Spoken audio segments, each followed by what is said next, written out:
warm weather of Seville tomorrow. Okay, so the next speaker that we have is Professor Elisa Carlino. She's a professor, a researcher in the neuroscience department in Torino, and is one of the most prestigious researchers, especially what have to do with the placebo effect and what it has to do with the powerful response that it has and the response in the brain. So you have the floor. Thank you. So don't raise your expectations. I would like to thank the organizers for the kind invitation in this beautiful city. And actually, I would like to thank the previous speaker because Katia and Varnya introduced the placebo effect, and so it's quite easier for me to talk about the placebo effect. That is actually a fascinating topic. I'm working in Turin for I work with this topic for a lot of years, and actually I would like to have a step backward because I would like to talk about definition about placebo and placebo effect, and then we will move on the mechanism about placebo and placebo effect, and then about the clinical implication. This is an overview of my talk, and I think that it's important to make a step backward because we have every time a problem of definition when we talk about placebo and placebo effect. In fact, there's a lot of confusions. I think that everyone has in mind, when we talk about a placebo, has in mind a sugar pill or a glass of water. This is true, but it's not true. I mean, a placebo is not a sugar pill and not a glass of water, because if placebo is a sugar pill, it means that the placebo effect is the effect of a sugar pill, but a sugar pill has no active properties. I cannot give you a sugar pill for cure your pain or treat your depression or treat your anxiety, because the sugar pill has no active properties. So there's a confusion. Sometimes the placebo are considered inert medication just to please a patient. Oh, please shut up, take this and go away. Sometimes they are identified as a way to detect mystifying patient. If you respond to a placebo, probably you are not in a painful condition because you respond to nothing. But I hope that at the end of my talk, I convince you that placebo is not this. The placebo and the placebo effect is a really good model in neuroscience now, and I will come back to this later because I think that I will convince you about this. In order to define a placebo, I would like to start with a definition of a real drug. So what is a real drug? It's a molecule that has specific active properties. When we give a drug, so when we give a medical treatment to a patient, for example, a medical treatment against pain, so we need to decrease pain in our patient, what can we do? We give a drug or a medical treatment, a procedural treatment, but we give this treatment in a specific context. This context, you can see, is made of different things. For example, verbal information. Dear patient, take this drug because it is very powerful and will be a good aid for your pain. You will have a decrease in pain in 2 hours. Trust me. This is a strong verbal information. Then, in the context, there's also physical aspects that are really important. Our treatment has a shape, a color, a test, and these are information. Moreover, we are in a specific office when we give to our patient a treatment, and this office, again, has the specific properties. We are wearing our white coat, there's a lot of medical staff around us, and then our patient has expectation, and Katia told us that expectations are really important. Prior assumptions. And then we have previous experiences. So probably we have already experienced with a specific medication, and when we have this medication again, we recall that experience. I take that medication 2 hours ago or 2 years ago, and the medication was quite useful. You can see that all this information represent the psychosocial context that surround every medical treatment.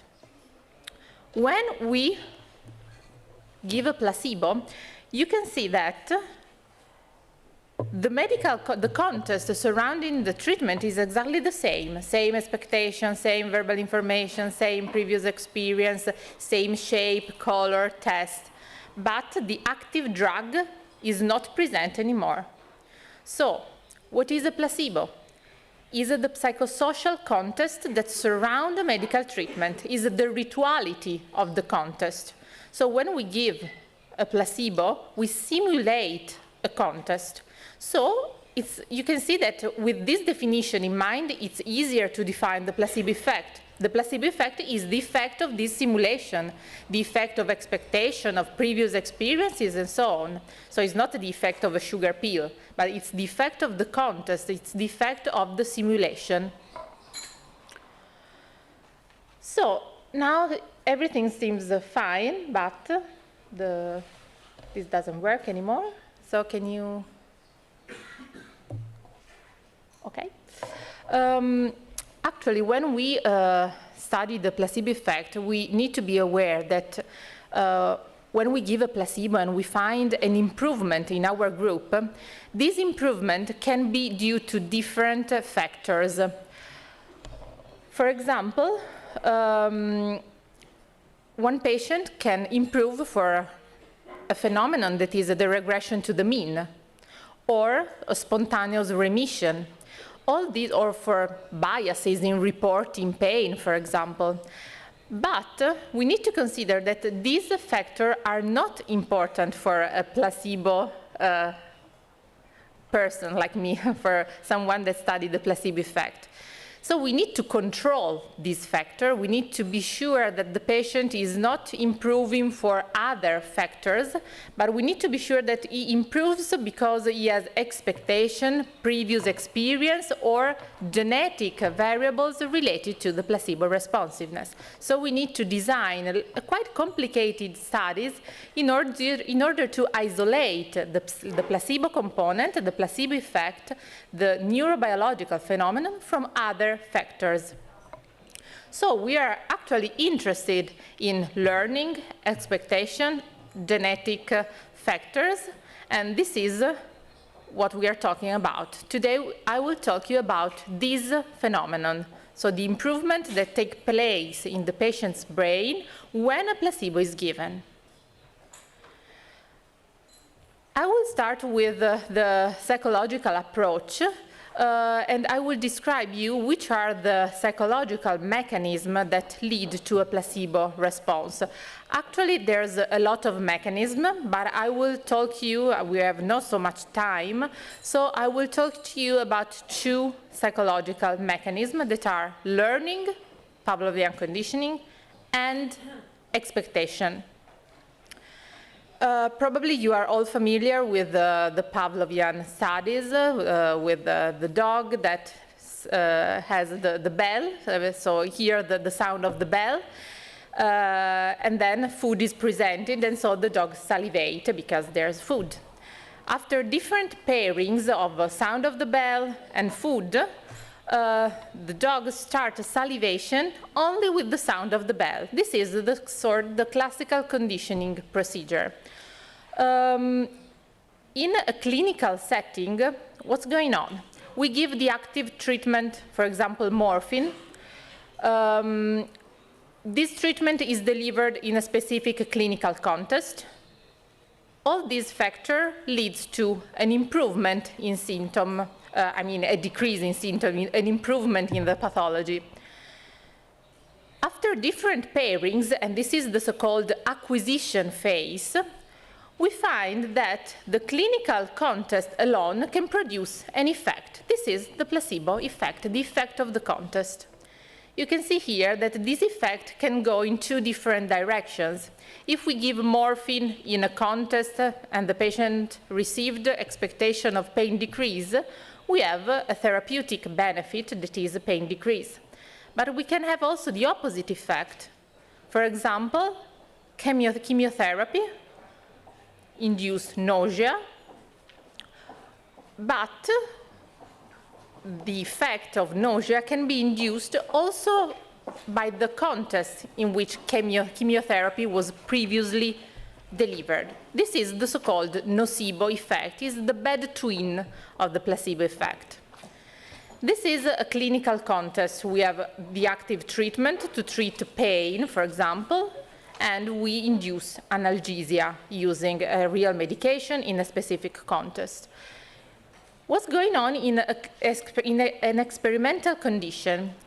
I actually work with healthy volunteers, so I'm actually terrible because I give them pain, but I reduce then the pain with the placebo, so it's quite confusing. What we do is to deliver pain.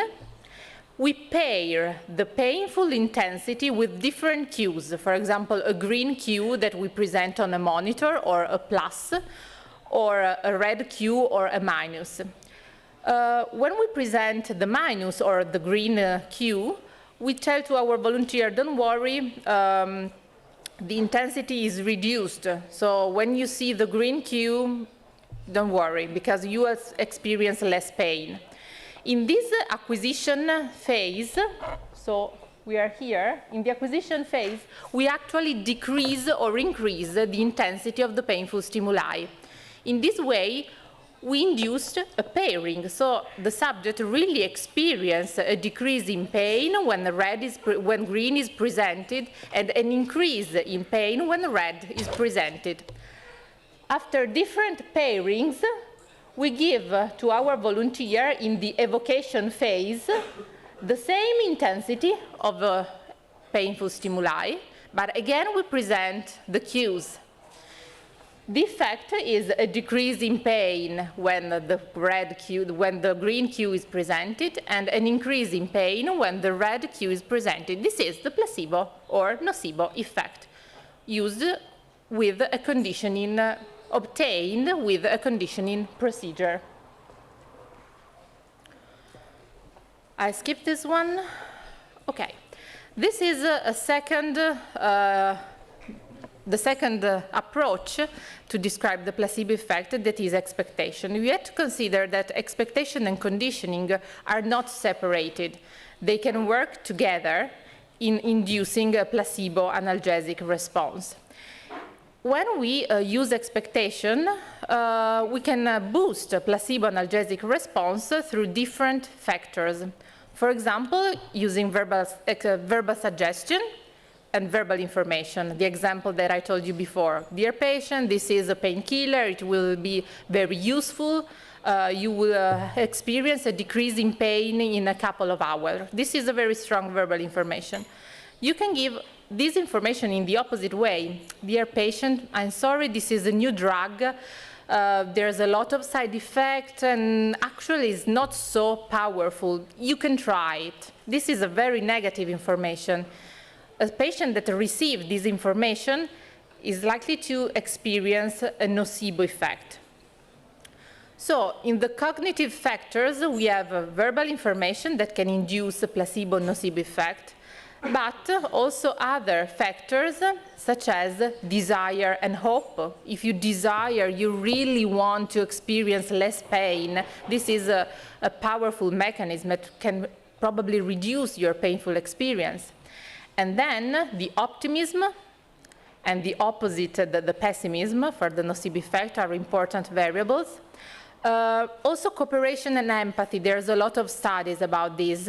When there's an empathic approach compared to a waiting list approach, the decrease of pain is really significant, and there's a huge difference between these two approaches. Also when the patient has the possibility to choose the treatment.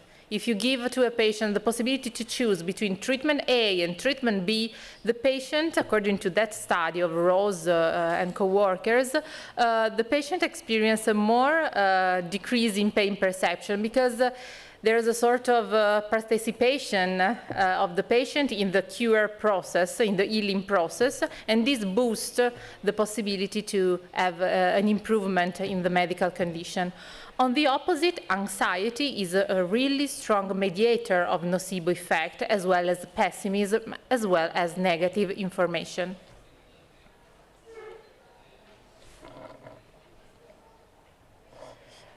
Okay, so let's go to the core center of my presentation, that is the neurobiological approach. I will present you 3 different types of experiment: pharmacological experiment, neuroimaging experiment, and electroencephalographic experiment. All these experiments will prove to you that the placebo effect is something that happens in the brain and not something that detects a mystifying patient or something that is only a sugar pill. There's something that happens in the patient brain, and this leads to a modulation of symptoms. So let's begin with the neuropharmacological approach. We know that the placebo effect is related to the activation of different systems. Let's start with the opioid system. That is the first studies and the first well-documented system involved. Basically, the idea is that when we give opioid drug, such as morphine, we activate the opioid system, and this opioid system induced a release of opioid, of course, and a decrease in activity in the pain matrix, and this leads to analgesia. What happens if we give morphine on day 1, morphine on day 2, replace morphine with a placebo on day 3? This is a conditioning procedure, because I give a real drug on day 1 and subject experience a decrease of pain because I give morphine.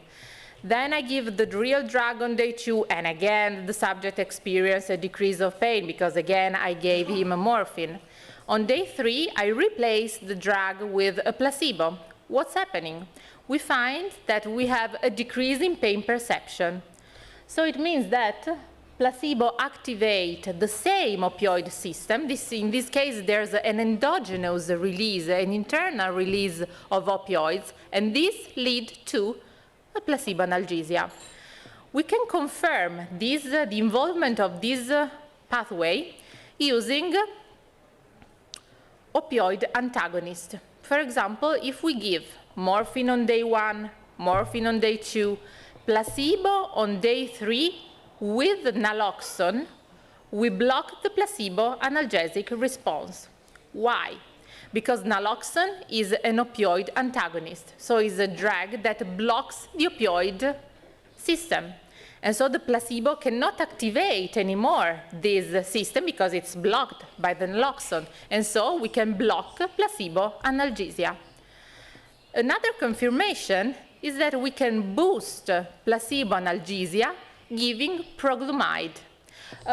Probably we'll understand the proglumide system and the pentagastrin block when we will go to the CCK CCK system. So just keep that in mind, because we will pass to this later. So the opioid system is involved in placebo analgesia. So if we replace an opioid drug with a placebo, we activate the opioid system with the placebo. The same things happen with another system, that is the cannabinoid system.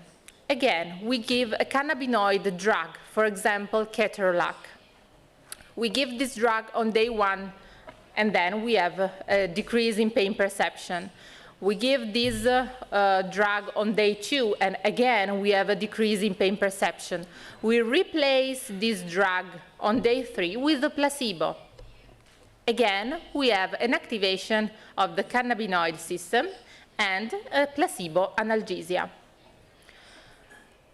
Again, you see that the schema is the same. We can block this effect using an antagonist of the cannabinoid system. So we can give, for example, to our subject a cannabinoid drug, so ketorolac on day 1, ketorolac on day 2, placebo on day 3, with the rimonabant. The rimonabant is a drug that works as a cannabinoid antagonist, so it blocks the cannabinoid system. In this case, you can see that we have a block of the analgesic effect. Another system involved is the CCK system. CCK means cholecystokinin. We know that a nocebo activates this system. So when we give a nocebo drug, that is actually a sugar pill along with the verbal information that it will increase pain, we have an activation of this system. But, and obviously, with the nocebo, we have in hyperalgesia, so we have a boost in pain perception and not a decrease. You can see that we can block this effect giving the proglumide. The proglumide is a CCK antagonist, so we block nocebo hyperalgesia with the proglumide. We enhance placebo analgesia with proglumide. So you can see that the systems are always the same. And so it's clear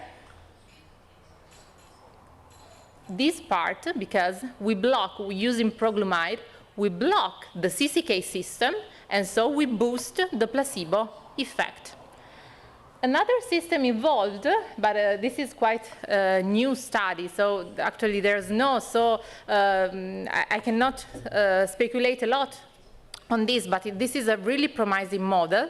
A way to boost the placebo analgesia is the use of oxytocin, that is the trust hormone. This is a very fascinating model, and I think that in the next years we will have a lot of information about this system. So the idea is that the intranasal infusion of oxytocin increases placebo analgesia. So this is an overview about the placebo effect and the pharmacological effect of placebos. So you can see that when we give a drug, we give not only a drug, but a contest that is made of expectation and previous experiences. When we give, the subject is exposed to previous opioids treatment, there's an activation of the opioid system when we replace the drug with the placebo, and this activation leads to analgesia. But when we expose our patient to cannabinoid drug, for example, we have an activation of the cannabinoid system that leads to analgesia as well. So, in this sense, previous treatments are really, really important, because we have a sort of memory of this treatment, and when we expect to receive the same treatment, we activate the same circuit, the same system, the same pathway, also because we have this memory about the effect that we previously experienced with that treatment.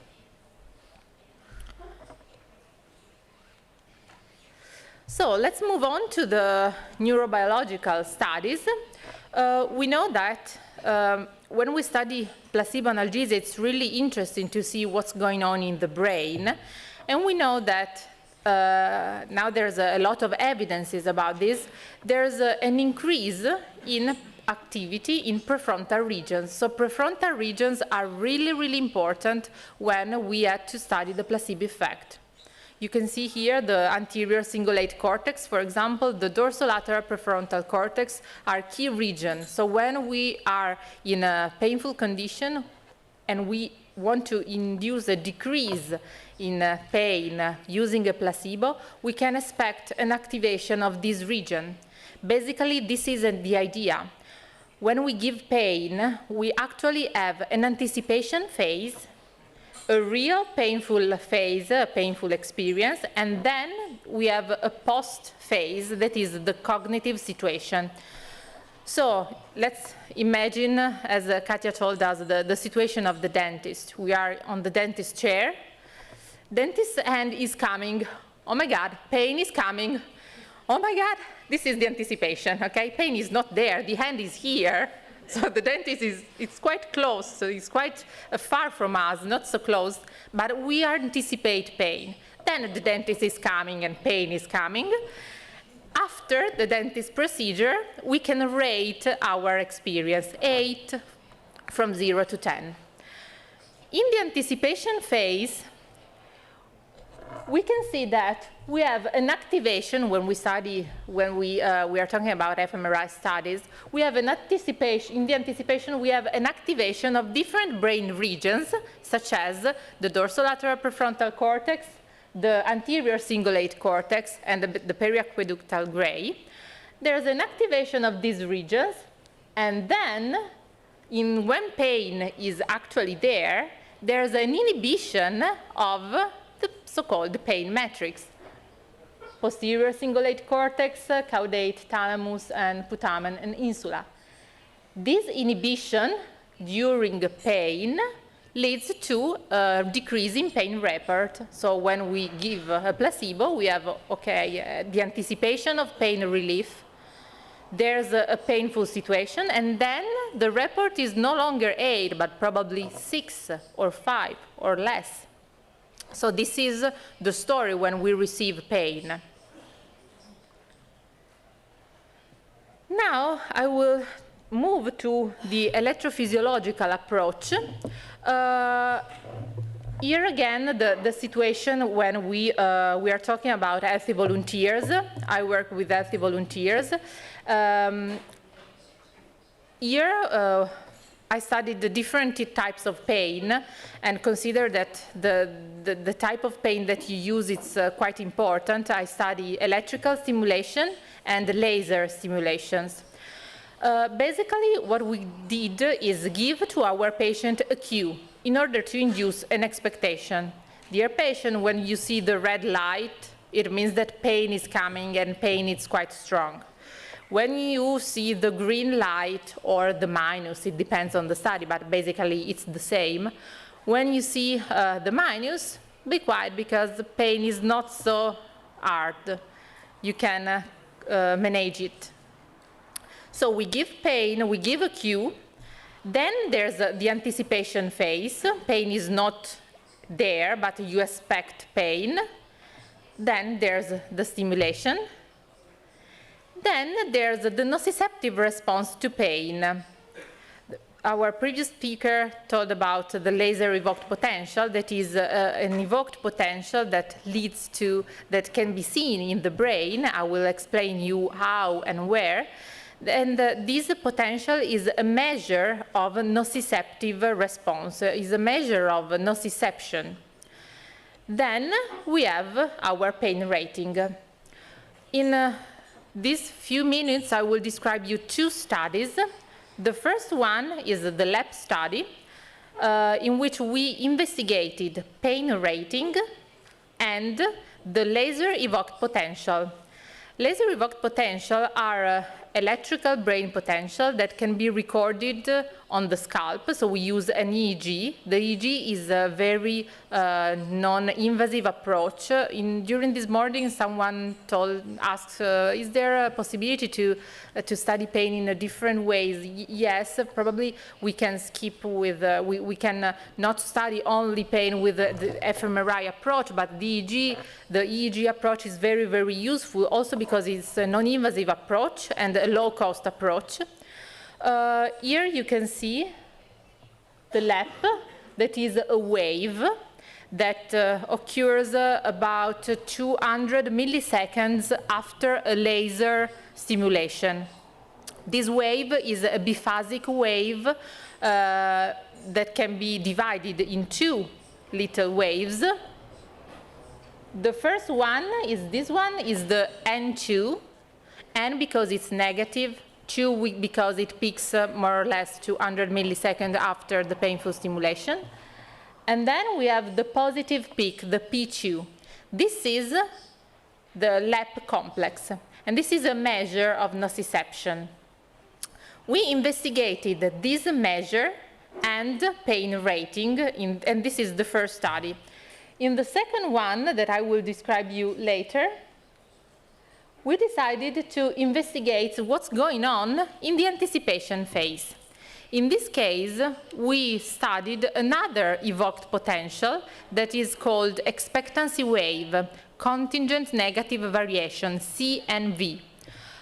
This is a very different wave compared to the previous one because it's very, very long. You can see that the latency of this wave is very long. And this wave, but I will describe you later, this wave occurs between a cue, a red or green light, and a motor response.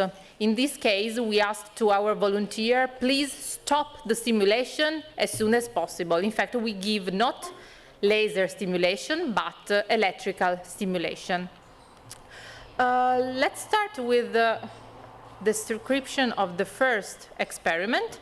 This is the experimental procedure. We use a conditioning procedure. So we paired a minus with a decrease intensity and a plus with an increase of pain intensity.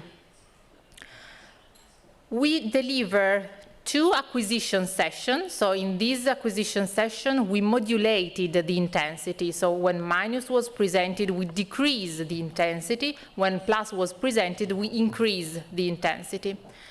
In the second session, the evocation session, the intensity was exactly the same, but we presented again the cues, the plus and the minus. So subject expected an increase or decrease of painful stimulation according to the previous experience.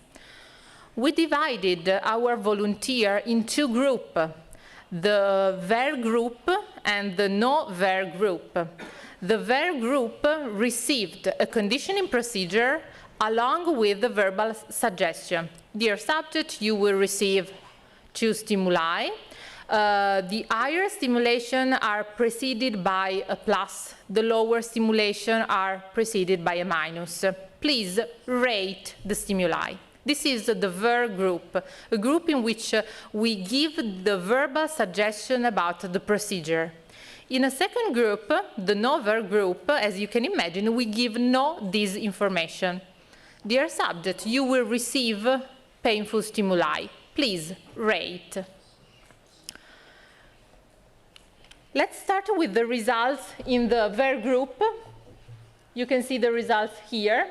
This is the pain rating. So when subject received in the evocation session, so when the intensity of the laser was the same, they experienced more pain when red was presented and less pain when green was presented. This is placebo analgesic response. Here is the electrophysiological measure. You can see that when red stimuli were presented, the wave, the LEP wave, is higher. So the nociceptive response, that is a brain response to pain, is higher compared with the green line. The green line is when green stimuli was presented, so when low pain was expected. So we have a placebo analgesic response that can be recorded from a behavioral point of view and from an electroencephalographical point of view. This is our conditioning plus verbal suggestion group. This is our results in the no VER group. You can see that there's no differences between plus and minus. So when plus were presented, and here is the red bar, they experienced an increase of pain compared with the minus. So there's no placebo analgesic response. And here you can see that there's no differences in the LEP potential. So this is an interesting study, I think, because we can see that when subjects are not fully aware about our modulation, the placebo analgesic response is not present. So conditioning in human beings, when pain is involved, and pain is a conscious experience, it's not only nociception. When pain is involved, human beings are involved, verbal suggestions are really important. So the information that we give to our volunteer about a modulation of their pain sensation is really important. because without this information, the conditioning procedure is not so effective. This is the other study, the CNV study. As I told you before, the CNV is the so-called expectancy wave. So this wave occurs when you expect something, and you had to block something using, for example, your hand, using a movement. In this case, we give to our volunteers here a cue, a red or a green light. We told to our volunteer, you had to expect more pain or less pain, red, more pain, green, less pain. Again, we use a conditioning procedure. So in different trials, we paired more pain with an increase in electrical stimulation, less pain, a decrease in electrical stimulation. Again, the same conditioning procedure. These are our results in the evocation session, so when the electrical stimulation has the same intensity. So same intensity, but the expectation and previous experiences are different. So we expect, our subject expected more pain when red was coming, and expect less pain when green was coming. This is the wave. You can see that it's quite long, as I told you before. It's a wave that lasts for 3-4 seconds. Here, we ask to our volunteer, please stop the stimulation as soon as possible. So when we give a train of electrical stimuli, and subject had to stop the stimulation as soon as possible. We designed 2 groups. And now I describe the results of the conditioning group, this one. You can see that when subjects expect more pain, the CNV is higher. When they expect less pain, the CNV, the expectancy wave, is lower. Consider that in this condition, the intensity of the stimulation was exactly the same. So this is a real analgesic response. This is a real placebo response that occurs not only after the stimulation, but also before. So when you expect something different, there's something in your brain that gives you the idea that something going on, and the idea is that when you expect more pain, you have an increase in pain, and you expect this increase. In this condition, we decided you had to look at this red line and this green line. We decided to study expectation alone. So subjects were informed about our manipulation. You expect more pain or less pain, but without previous experiences. Because we were really interested in the effect of conditioning. So is conditioning so important? Can boost your expectation? The answer is yes. Using a conditioning procedure, you can boost your expectation. You can find here there's a huge increase, but when conditioning is not longer present, you see that there's again a difference between red and green, but it's smaller, because you haven't already a previous experience about this. So yes, you trust me, you trust that what I say, but not so much. And so the expectancy wave is just little compared with the situation in which you experience on yourself the modulation. So what about the clinical implications? So we know that the placebo effect works. We know that there's a lot of mechanism. There's a psychological mechanism, neuroimaging areas that are activated when we receive a placebo. We know that using an electroencephalographic approach, we can modulate the placebo response after pain, before pain. Yes, this is wonderful. But what about the clinical practice? Okay, I think that there's actually 5 important implications for the clinical practice. The first one is a sort of slogan: no prefrontal control, no placebo response. It means that when prefrontal regions are not fully activated for different regions, for different situations in different conditions, we have no placebo response. Let's start with this is the previous slide that I showed you. The placebo effect occurs when there's an activation of prefrontal regions. This is a very nice study with the TMS. Krumenacker and co-workers had this brilliant idea to inhibit for just a short period the prefrontal regions. And they find that placebo analgesia is completely blocked when prefrontal regions are inhibited by TMS. This is just a short inhibition, so their volunteers were not completely crazy in doing this experiment. But in these 10 minutes, the effect is 10, 15 minutes, is very interesting, because we know now that the block of this region blocks the placebo analgesic response. This is an artificial way to block the analgesic response induced by a placebo. This is a more natural situation. This is a study of a patient with Alzheimer's disease. We found that when patients report a decreased connectivity of brain regions, the placebo analgesic effect is no longer present. So this is a natural condition.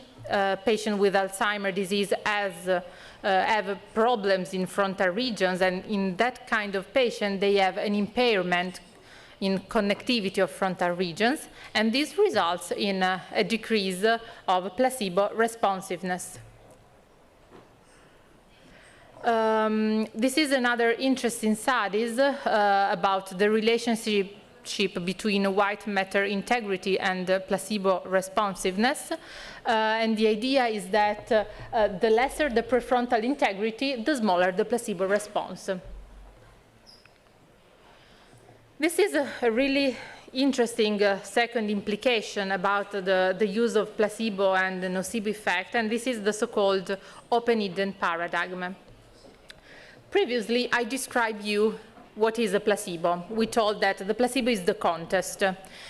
I think that all of you have an experience, short or long experience in the medical practice, and the idea is that when we deliver treatment in the so-called open situation.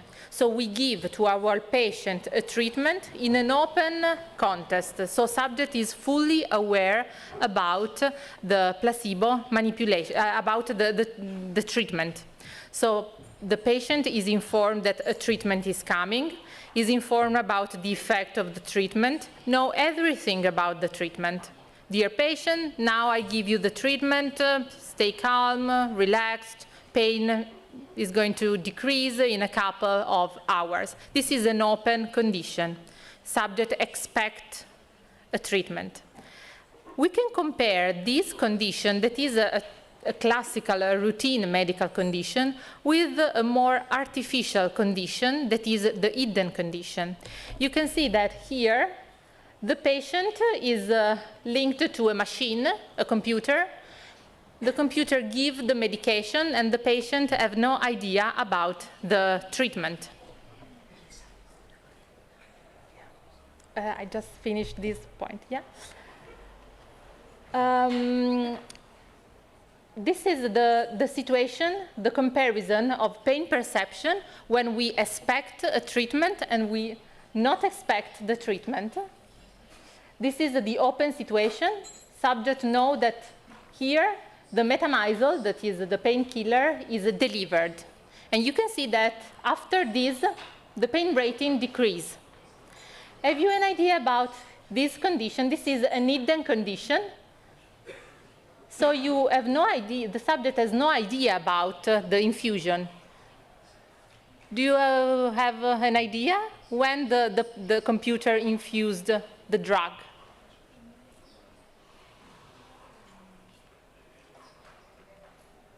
It doesn't work? Okay, here. Do you think that there's an effect? I say no. So this is our last slide, I guess, because there's no time anymore. you can see that when we give a drug, we have the real drug effect and the contest effect.